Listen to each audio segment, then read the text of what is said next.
Hello everyone, Mike here. So you may remember about 5 months ago, I made a video on how to take Griselinia cuttings.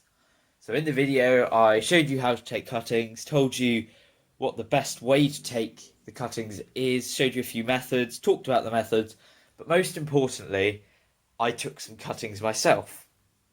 Now, as you can see, I have taken more since that video, but I did put them all in the same pot.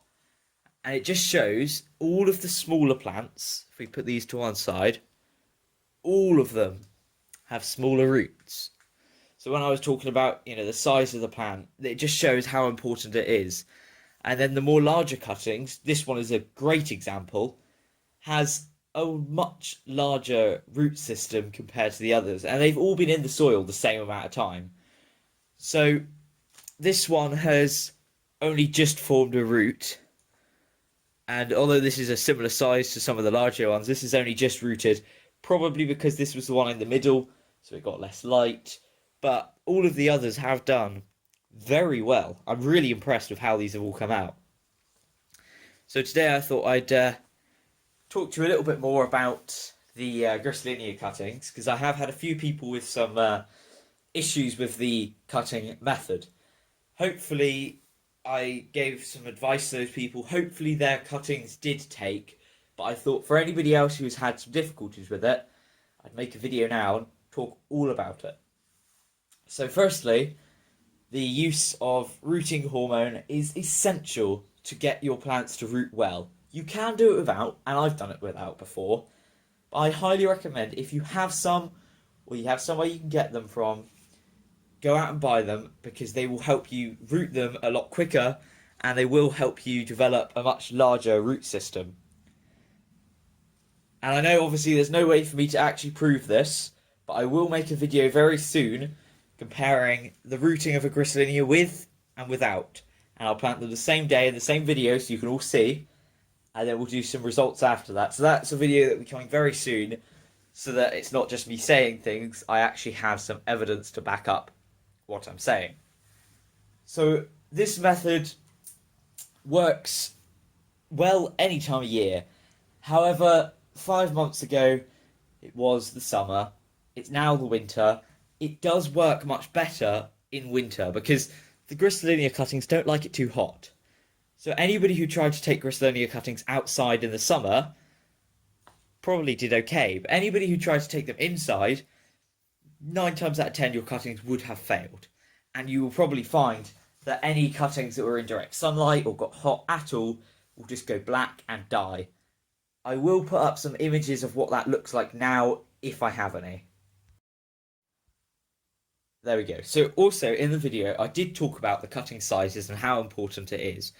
And in the video I did say small cuttings like this, and some people even try to root smaller cuttings, you will find that on the whole the success rates aren't as good.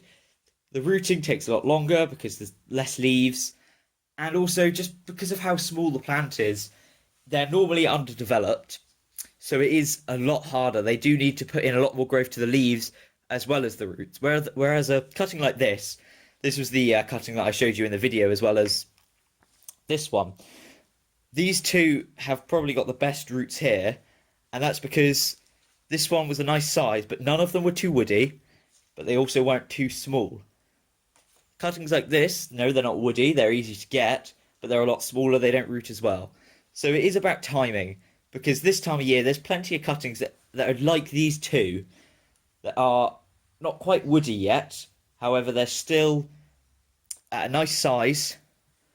But catch them now.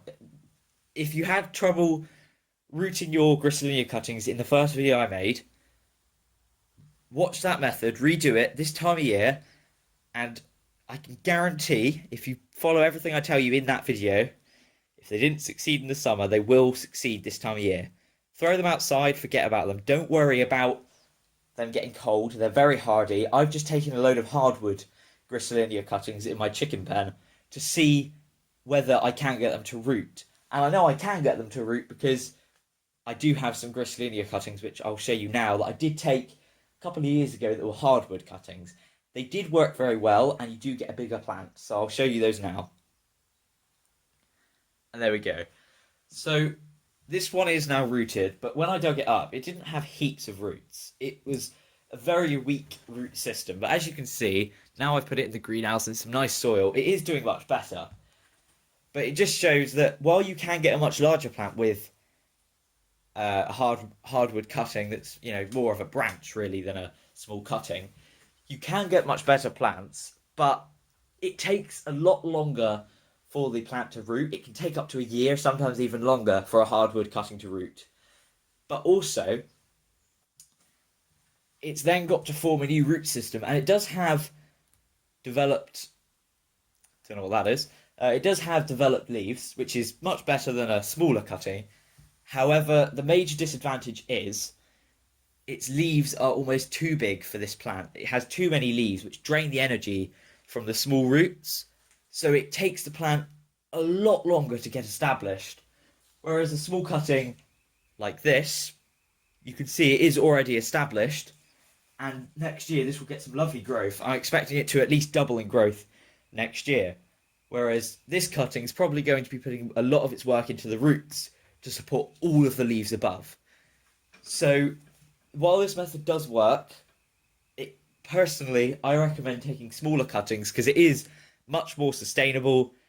The success rates are a lot higher, but also just the speed of growth.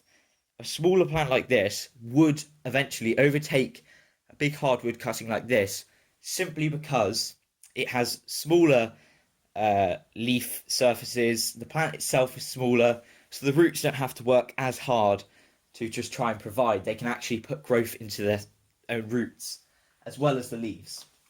So that will be a test I'll be doing pretty soon. I've taken some small cuttings and some big hardwood cuttings in the chicken pen, and I'll be digging those up sometime next year.